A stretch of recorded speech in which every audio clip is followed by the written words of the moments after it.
श्री कृष्ण कन्हैया लाल की। प्राणनाथ प्यारे की।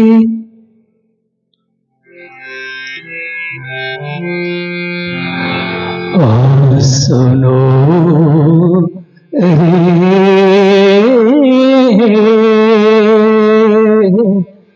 सत्य के बंजारे के बात कहूँ समझाए हो, एक बात कहूँ समझाए। सुनो रे सत्य के बंजारे, या फंदबाजी रची माया की, या फंदबाजी रची माया की। तामे सबको हिरया छाए होता में सबको हिरया छाए। सुनो रे सत्य के बंजारे, सुनो रे सत्य के बंजारे।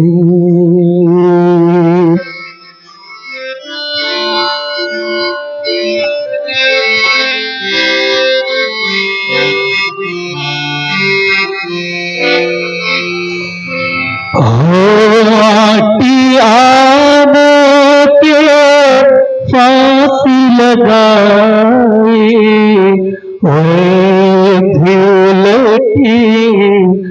धूलटी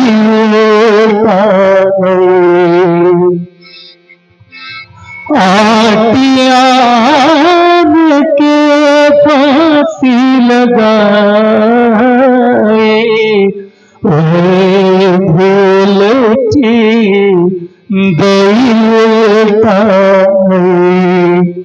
वंद पर बंद दी ये विद विद के, बंद पर बंद दिए विद विद के। सो खोल की ना न जाए, एक बात कहूँ समझाए।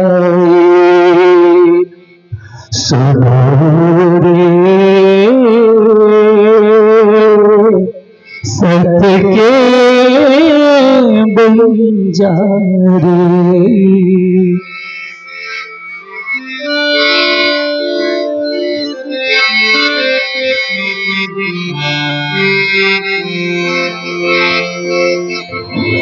लोक लाज मर ज्यादा छोड़ी, तब ज्ञान की पदवी पाई। लोक लाज मर ज्यादा छोड़ी, तब ज्ञान की पदवी पाई। एक आग जो छोटी बुझाई, एक आग जो छोटी बुझाई, क्यों दूजी मोटी लगाई। एक बात कहूँ समझाए। सुनो रे सत्य के बंजारे।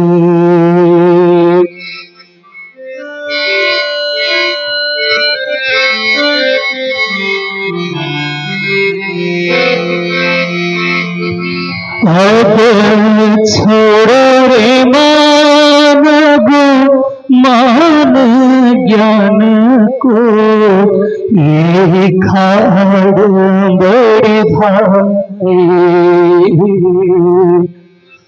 अब छोड़ो रे मान गो मान ज्ञान को, ये खाड़ बड़े भाई। एक डार दूजी बिडारो, एक डार दूजी बिडारो, लाल देर चतुरा। बात कहूँ समझाए, सुनो रे सत्य के बंजारे।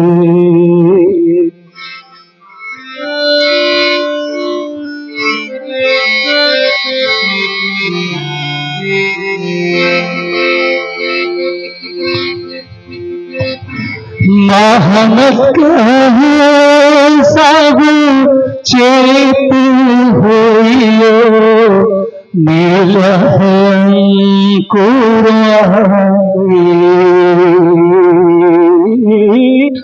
मोहम्मद कहे सब चेत होइयो, मिल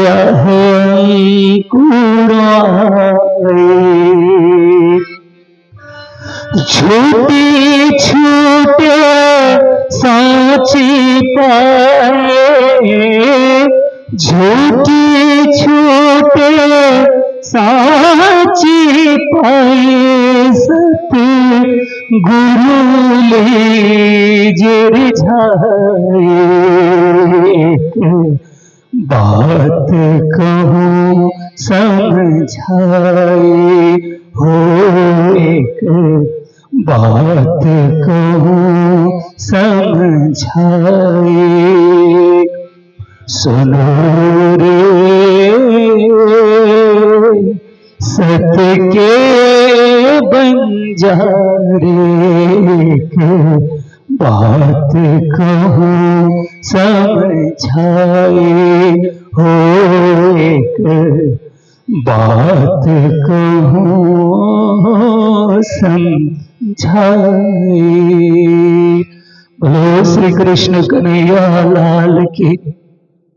ग्रास किए त्रिगुण त्रिलोकी, ऐसो मोह अंध अहंकार, सुधन होबे काहू धाम धनी की, पहुँचने न देवे पुकार, पहुँचने न देवे पुकार। बोलो कृष्ण कन्हैया लाल की, श्री निजानंद स्वामी की, श्री प्राणनाथ प्यारे की, महारानी बाईजुराज की, महाराजा छत्रसाल की, गुरुजी मंगलदास महाराज की, श्री कृष्ण प्रणामी धर्म की, तीनों पुरी धाम की, सर्व सुंदर साथ की, पहुँचे नहीं कला बलकुली को प्रणाम। उपस्थित धर्म प्राण शिरोमणि सुंदर साथ जी, माताएं बहनें भाइयों, मंगल धाम की मंगल महिमा, मंगल ज्ञान, मंगल चर्चा, मंगल उपदेश, मंगल वाणी सदा सदा जीवन को मंगलमय करने वाली चीज है। क्योंकि हम मंगल को धारण करते हैं तो कभी अमंगल होगा ही नहीं। क्योंकि हमने सत्य को धारण किया तो असत्य, झूठ पास में आ ही नहीं सकता है। हमने प्रकाश को ले लिया तो अंधेरा आ ही नहीं सकता है। हमने प्रकाश का सहारा ले लिया, हमारे पास प्रकाश है। अंधेरा कहां से घुसेगा, अंधेरा कहां से आएगा? उसके लिए कोई जगह ही नहीं है। इसी प्रकार से हमने शांति का सहारा ले लिया। अशांति कहां से घुसेगी? अब उसके लिए जगह ही नहीं है। आप सब काम शांति से करते हैं, शांति शांति शांति, तो अशांति कहां से आएगी? क्योंकि आपने अपने तन में, अपने मन में, अपने विचार में, अपनी भावना में शांति को भरा कि मुझे शांति से रहना है। अशांति, कोलाहल और शोर शराबा मुझे नहीं करना है, क्योंकि इससे कोई फायदा नहीं होता है। जोर जोर से मुझे नहीं बोलना है, उससे भी कोई लाभ नहीं होता है। और सभ्य समाज में जोर से बोलने वाले को असभ्य समझा जाता है। अब किसी भी सभ्य समाज में जाइए तो जो आदमी जोर जोर से बोलता है, लोग उसको मूर्ख समझते हैं, असभ्य समझते हैं, क्योंकि इसको क्या है कि शिष्टाचार का पता नहीं है। क्योंकि एक शिष्टाचार बड़ी बात होती है। हम में शिष्टाचार है तो हम उसी तरह से हर जगह जहां भी जाते हैं उसी तरह हम उपस्थित होते हैं, शिष्टाचार से उपस्थित होते हैं। और हम में नीति नियम कुछ नहीं है, ऐसे ही जीवन धकेले जा रहे हैं, ऐसे ही जीवन आगे बढ़ाए जा रहे हैं। तो कहीं भी हमारे मुख से अपशब्द, दुर्वाक्य, दुर्वाणी ये सब निकलने लग जाती है। क्योंकि इसीलिए वाणी में भी लगाम, मन में भी लगाम, घोड़े को भी लगाम। देखिए घोड़ा चलता है ना तो लगाम लगा करके, तो लगाम लगा करके लगाम खींचने से घोड़ा कंट्रोल में चलता है। बिना लगाम के घोड़े को दौड़ा दो तो जहां मर्जी जाता रहेगा, सही दिशा से नहीं चलेगा। सही गति से जहां जाना है वहां घोड़ा जाएगा ही नहीं। पर लगाम पकड़ करके उसको सही दिशा दिखा दिया जाए तो गंतव्य में वो पहुंचा देता है घोड़ा। पहले पहले जमाने में तो आने जाने के लिए सवारी के रूप में घोड़े को ही प्रयोग किया जाता था। और बड़े बड़े शहर में भी घोड़ा गाड़ी में एक जगह से दूसरी जगह जाना होता था। रेलवे स्टेशन उतरते ही, आजकल तो अभी आप देखिए ये बैटरी के चलने वाली छोटी छोटी जो है रिक्शे आदि आदि मिल जाते हैं। पर पहले हम गुरुजी के साथ जाते रहे, मुंबई गए, दिल्ली गए, तो हमने देखा कि रेलवे स्टेशन से मंदिर तक जाने के लिए घोड़ा गाड़ी के ऊपर बैठो, सामान भी रख करके, गुरुजी भी बैठे, हम लोग भी बैठे, पहुंचे हम लोग मंदिर। बाद में फिर सुंदर साथ ने गाड़ी खरीदी तो गुरुजी को लेने के लिए गाड़ी लेकर के आने लगे। तो देखिए कि जमाना ऐसा रहा कि घोड़ा गाड़ी का प्रयोग होता था, माल ढोने के लिए घोड़े का प्रयोग होता था, युद्ध लड़ने के लिए भी घोड़े का प्रयोग होता था। जितने भी देखिए महाराणा प्रताप युद्ध लड़े, गुरु गोविंद सिंह युद्ध लड़े, छत्रसाल महाराज युद्ध लड़े, जो भी युद्ध लड़ा घोड़े में चढ़ करके, उनका घोड़े का बड़ा इतिहास आता है ना। महाराणा प्रताप का जो घोड़ा था उसका भी इतिहास आता है, कैसे उनको बचा बचा करके चलता था। और छत्रसाल जी का घोड़ा भी इसी तरह से, छत्रसाल जी को, क्योंकि घोड़ा भी बड़ा बुद्धिमान होता है, अपने मालिक को वो भी बचाना चाहता है। तो इस तरह से, पर घोड़े को भी लगाम तो चाहिए। कोई कितना ही बुद्धिमान क्यों न हो, परंतु सही दिशा में चलने के लिए उसको भी लगाम बहुत जरूरी है। तो हमारा मन रूपी जो घोड़ा है ना, मन रूपी घोड़ा जो चल रहा है, उसमें भी लगाम, विवेक रूपी लगाम लगा देना चाहिए। नहीं तो मन रूपी घोड़ा इधर उधर भटकता रहेगा, उछलता रहेगा, हिनहिनाता रहेगा।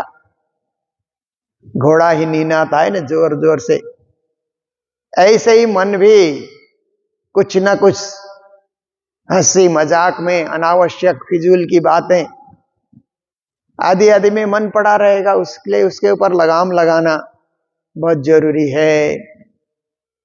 तो ऐसे ही अपनी बोली पर, अपनी बोली है वचन पर लगाम रखना। जो मर्जी आए हम बोल देंगे, ऐसी बात नहीं है, क्योंकि हम एक धर्म के प्रचारक हैं, समाज के सेवक हैं और हम गुरु के भक्त हैं।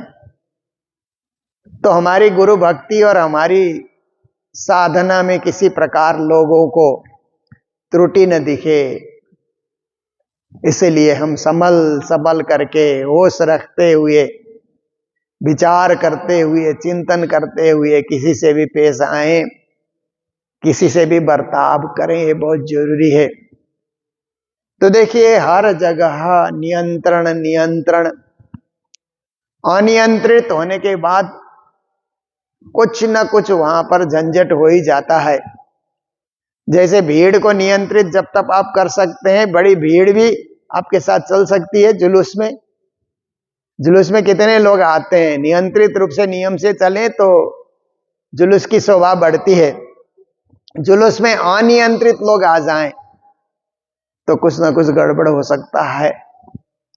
तो ऐसे ही हर जगह नियंत्रण, संस्था में भी नियंत्रण, समाज में भी नियंत्रण, खुद पर भी नियंत्रण, अपने आप पर अपना ही नियंत्रण, दूसरा हम पर नियंत्रण रखेगा। ये तो क्या है कि एक स्टूडेंट लाइफ की बात हुई।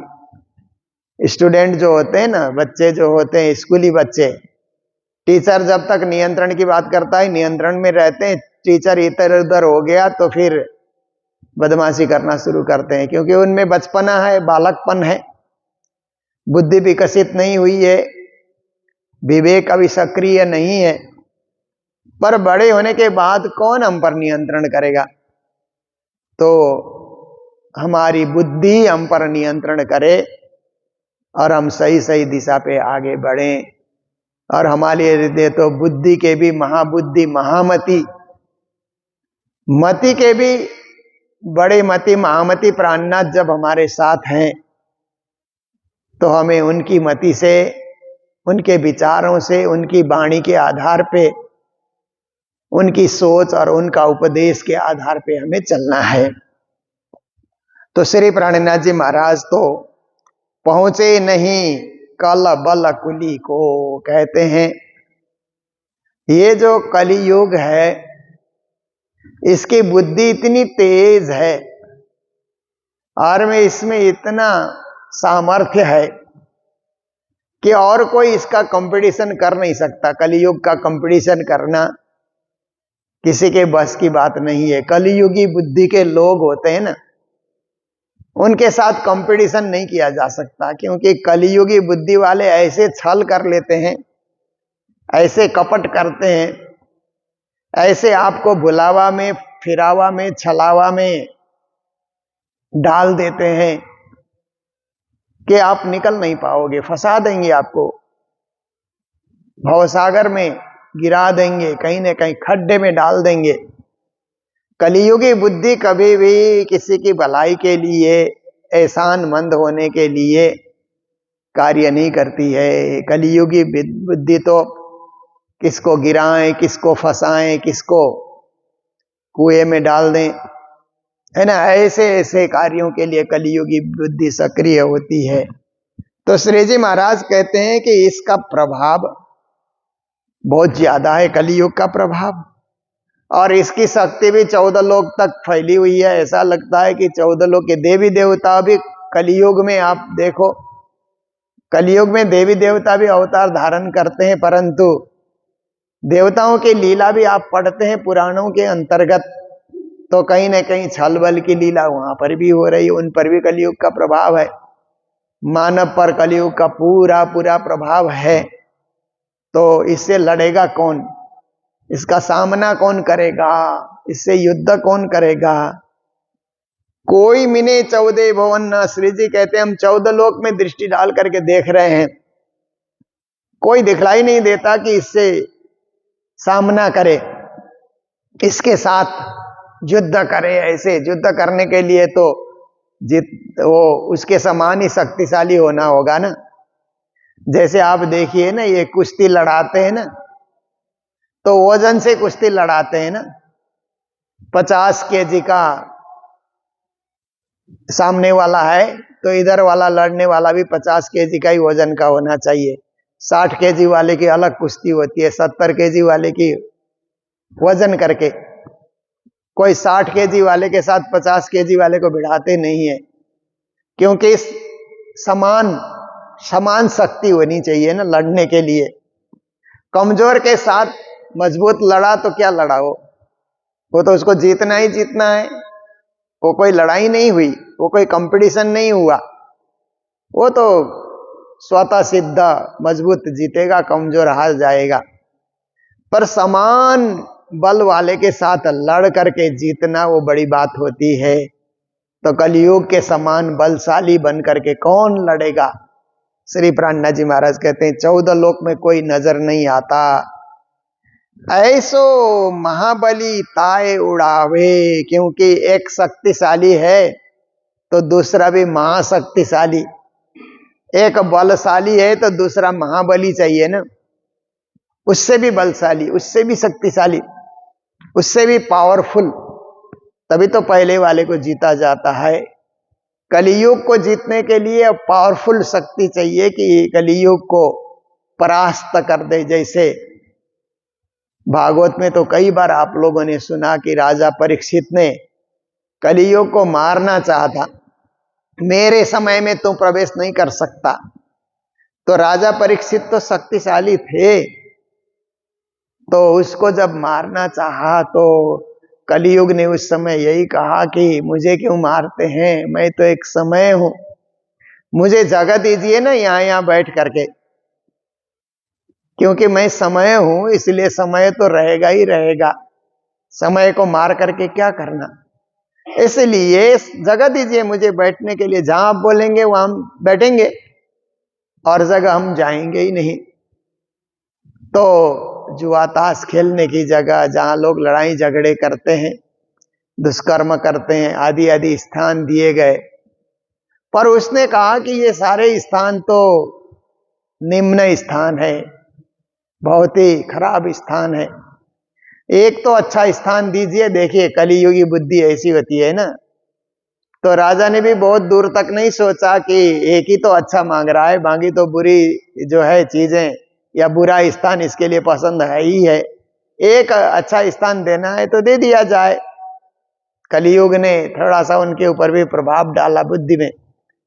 तो उन्होंने कहा कि सोने में बैठ जा करके। तो कलियुग का वास सोने में होता है, और राजा जो मुकुट पहनते हैं उसमें सोना था, उसमें कलियुग आकर के बैठा, बुद्धि फिरी और ऋषि के गले में मरे हुए सांप की माला डाली उन्होंने। ये प्रसंग भागवत में आता है, हम लोग कई बार सुनते हैं।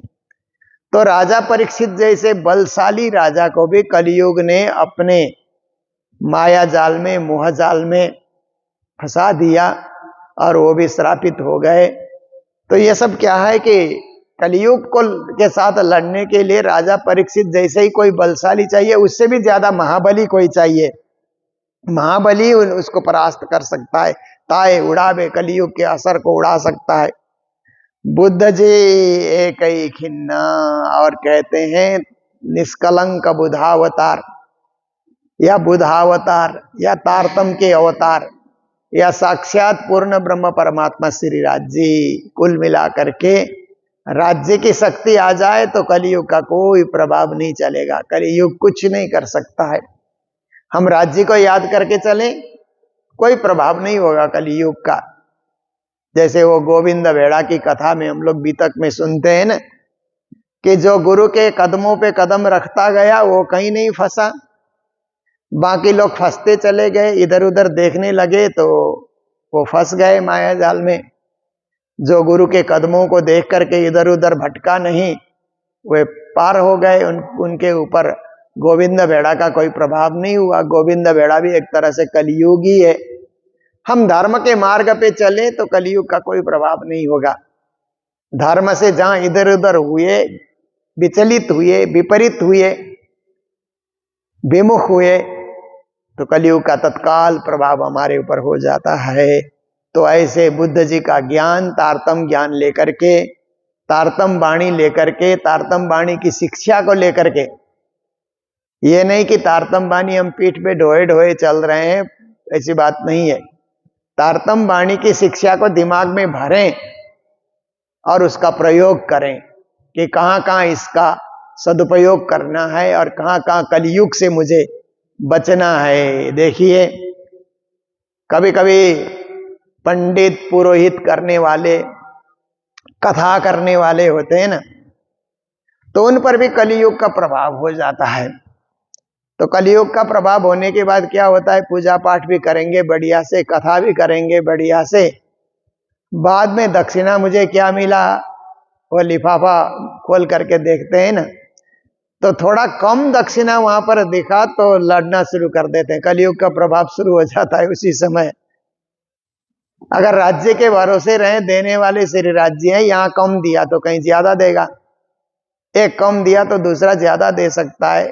और हमारे जो है भाग्य को कोई बदल नहीं सकता, मेरे भाग्य में जो है सो तो मुझे मिलना ही मिलना है।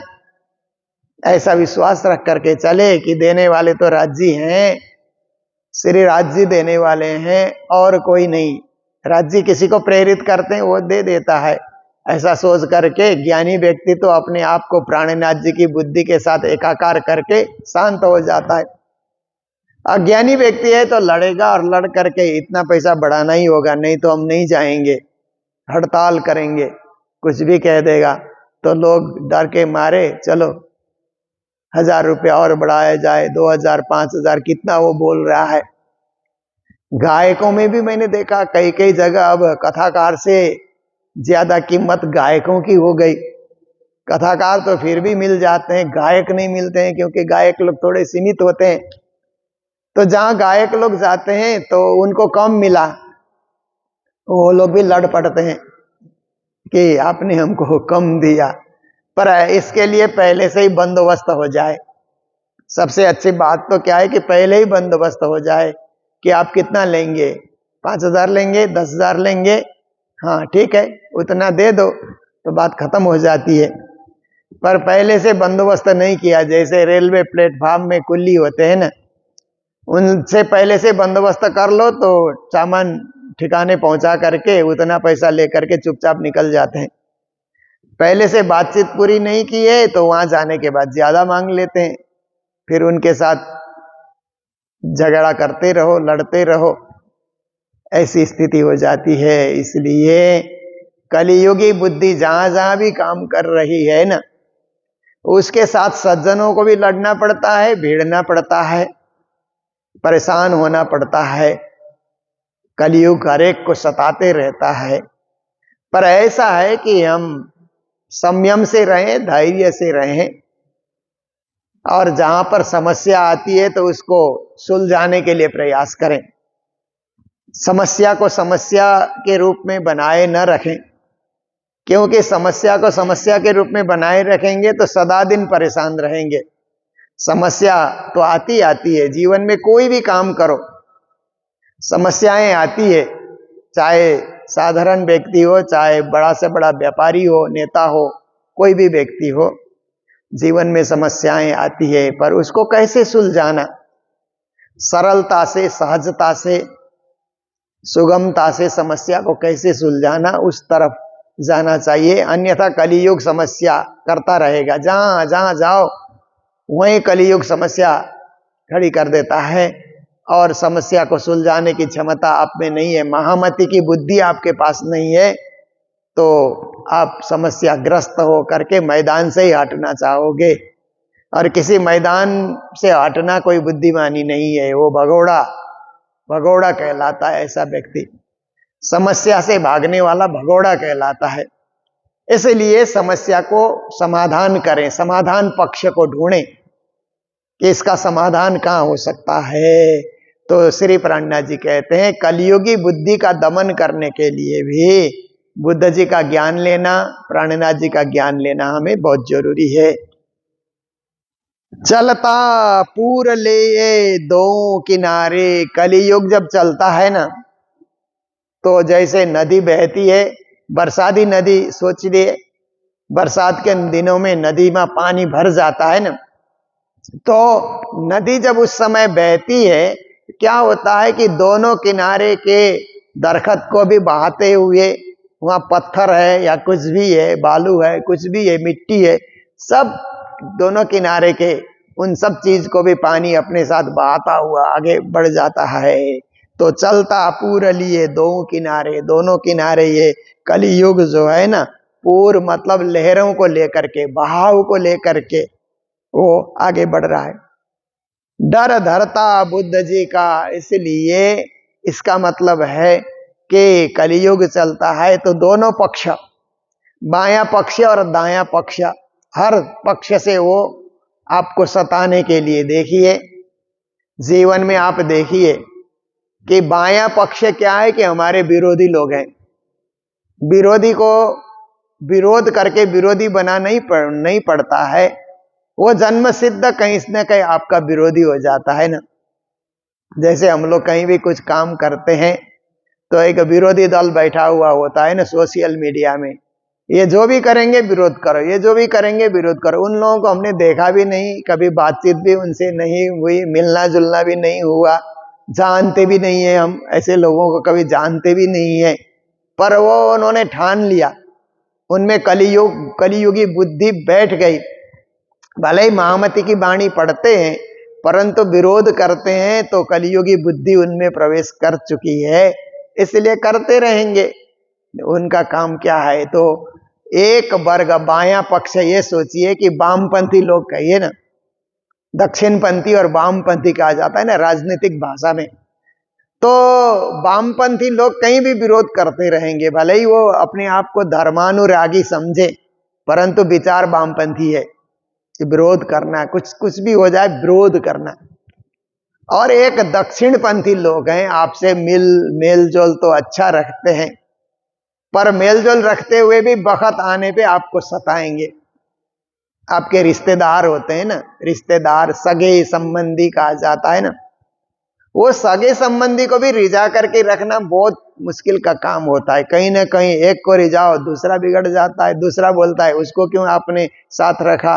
तो एक तरफ तो वामपंथी आपको परेशान कर रहे हैं, एक तरफ दक्षिणपंथी आपके जो अपने ही लोग हैं, अपने ही लोग भी आपको कहीं ना कहीं पीड़ा देने लगते हैं, सताने लग जाते हैं।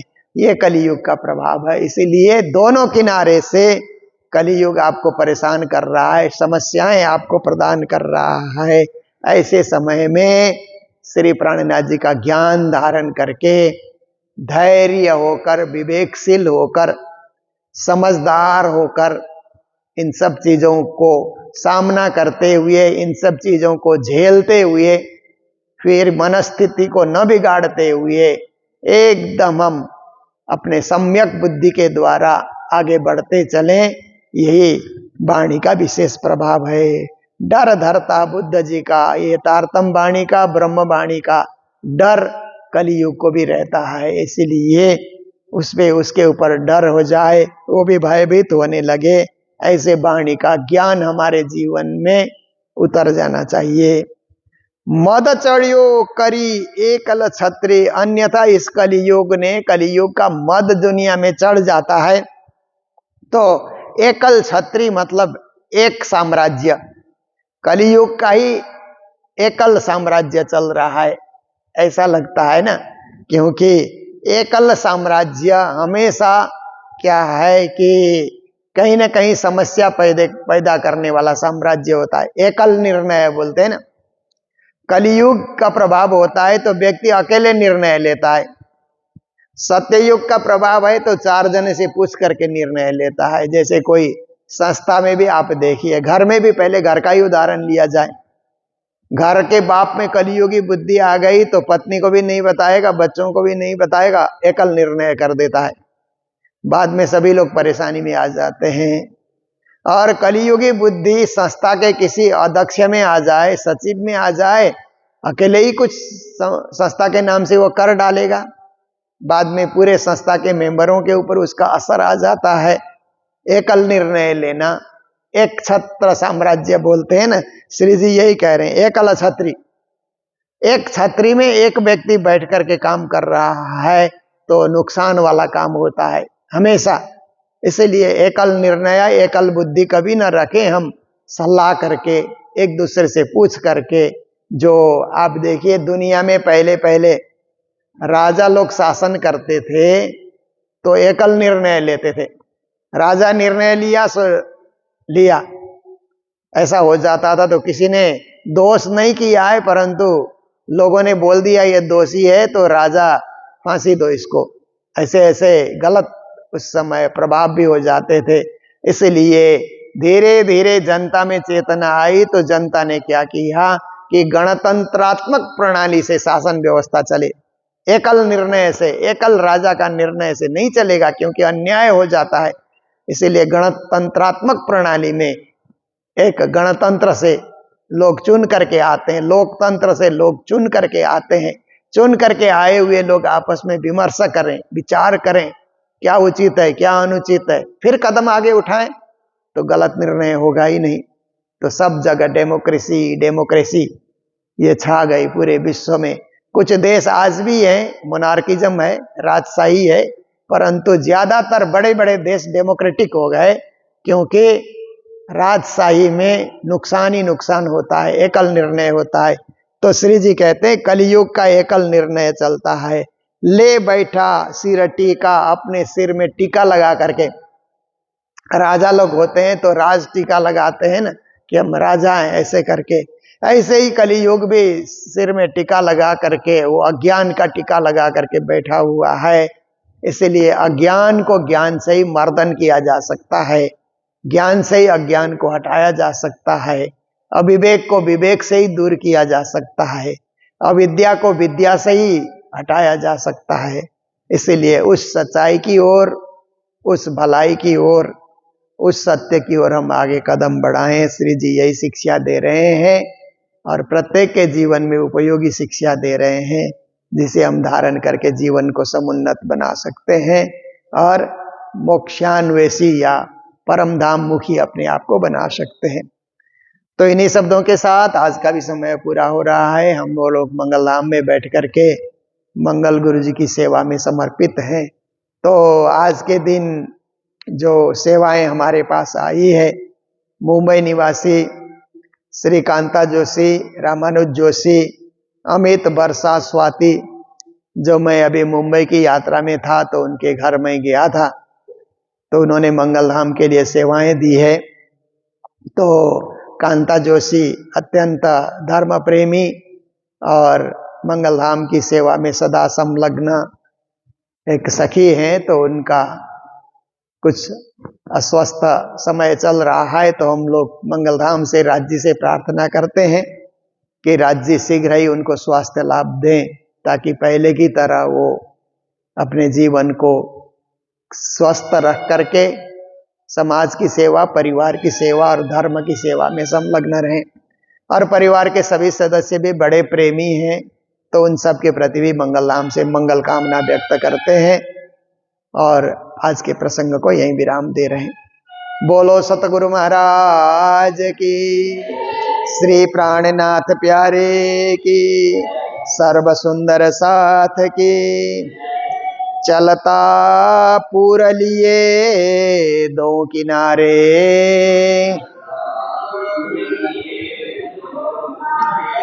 डर धरता बुद्ध जी का,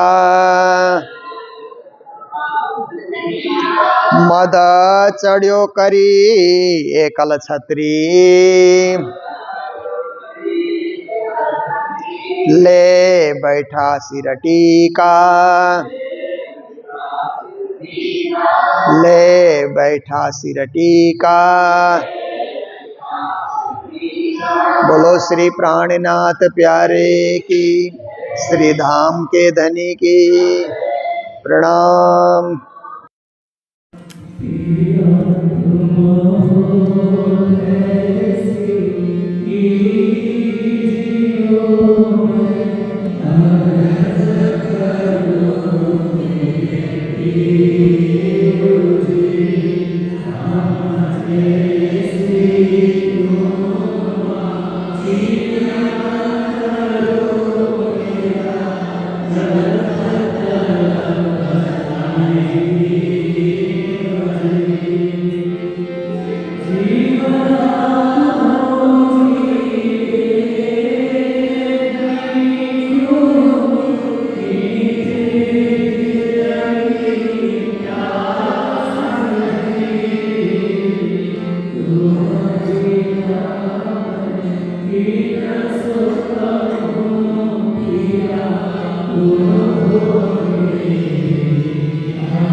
Sa